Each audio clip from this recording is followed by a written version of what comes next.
letupannya lebih kuat. Umpama medan peperangan.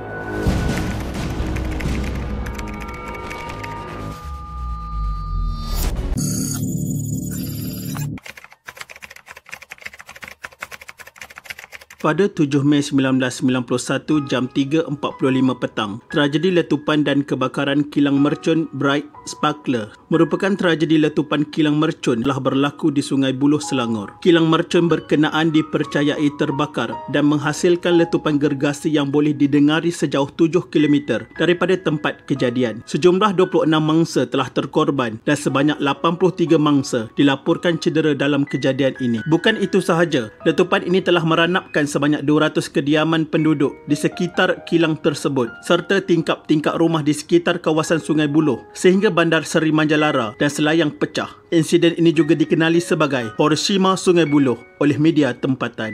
Tahukah anda, media-media menganggap letupan yang berlaku diibaratkan seakan-akan peristiwa bom atom dijatuhkan pesawat Amerika ke wilayah Jepun pada Perang Dunia Kedua. Begitulah andaian kesan letupan 200 tan belerang yang berpunca dari sebuah kilang mercun di kawasan itu sehinggakan percikan bunga api dan serpihan bertebaran jauh malah kesan gegaran dirasai sehingga 7 km dari lokasi tragedi. Mari kita mengimbau kembali tragedi ini. Kejadian ini bermula kira-kira jam 3.45 petang apabila tanpa diduga secara tiba-tiba sahaja satu letupan besar terhasil satu kawasan di dalam sebuah kilang. Letupan itu bukan sekali, malah letupan kedua seterusnya menyusul kira-kira 10 minit kemudian. Sengsara itu masih belum berakhir apabila letupan ketiga dan yang paling kuat berlaku jam 4 petang dan dirasai lebih 4 km.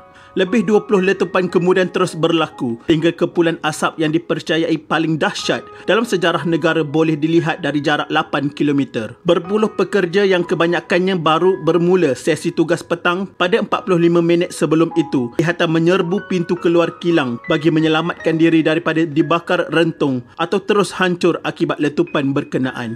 Kekuatan letupan itu memang menakutkan. Ia menggegarkan kawasan sekeliling menyebabkan banyak rumah runtuh dan terbakar.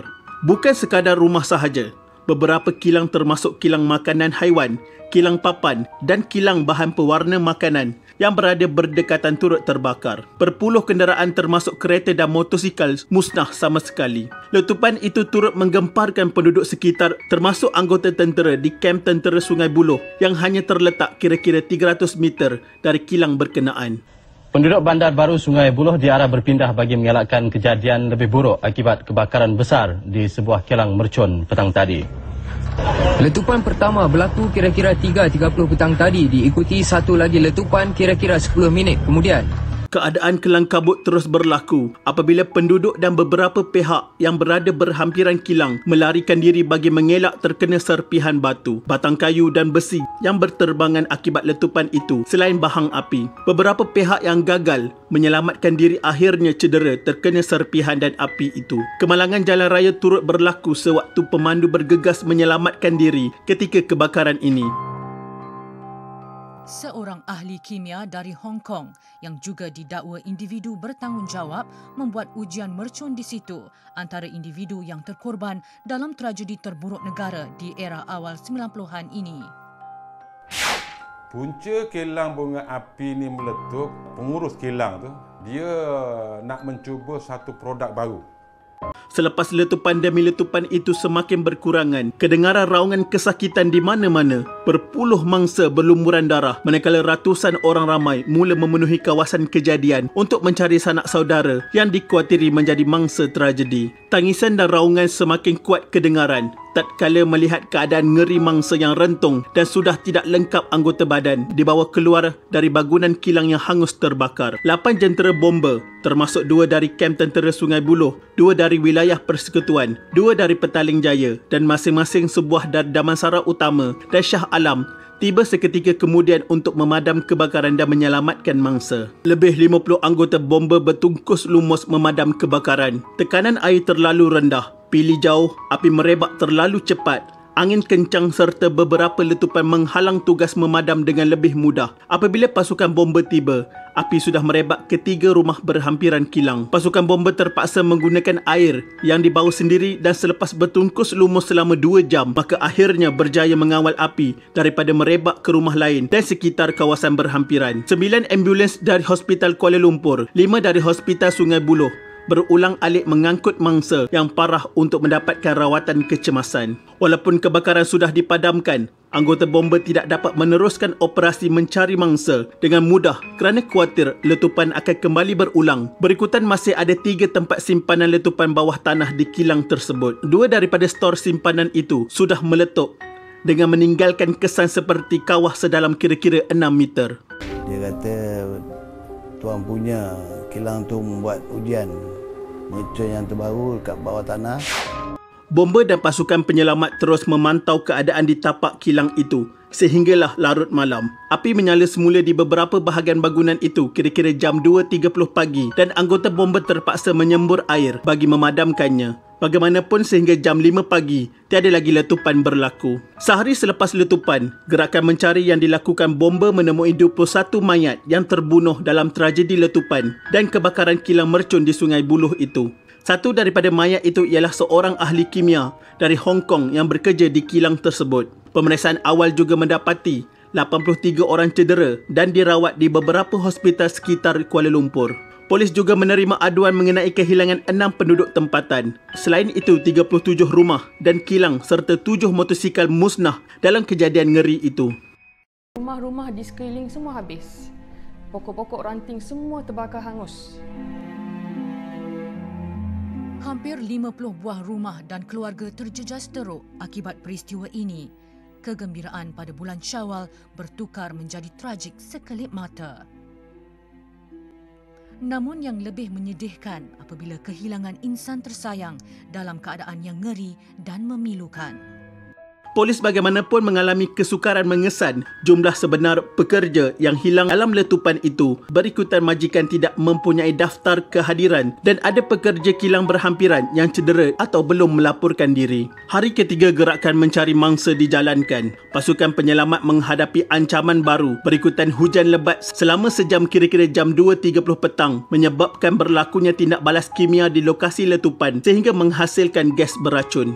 Keadaan itu menyebabkan kira-kira 200 anggota penyelamat diarahkan beredar dari kawasan itu kerana khuatir gas itu memberi kesan kesihatan terhadap mereka di samping mengelak sebarang kejadian tidak diingini. Bagaimanapun, penyebaran gas beracun itu semakin buruk sehingga menyebabkan lebih 50 anggota pasukan penyelamat dilaporkan mengalami kesukaran bernafas, bengkak dan gatal di muka, tangan dan badan kerana terkena gas beracun itu. Kemudian operasi diteruskan dengan penyelamat terpaksa mengenakan topeng gas dan pakaian khas. Pasukan penyelamat juga menggunakan 2 jentolak bagi membersihkan tapak kilang. Pada 16 Mei, pihak berkuasa melancarkan operasi api buluh untuk membersihkan dan memindahkan sisa bahan kimia dari kilang berkenaan. Dalam operasi itulah, petugas menjumpai beberapa lagi mayat dan jumlah mangsa terkorban dalam tragedi itu meningkat kepada 26 orang. Walaupun sudah beberapa hari berlalu, gas toksik masih tidak hilang, malah semakin merebak kepada beberapa penduduk berhampiran. 7 anggota penyelamat turut pengsan selepas tersedut gas itu.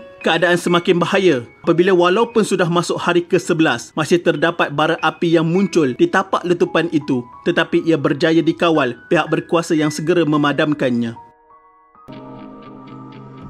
Belerang yang dikatakan telah ditanam hampir 15 tahun di tapak seluas 6 ekar ini turut memberi risiko kepada anggota penyelamat.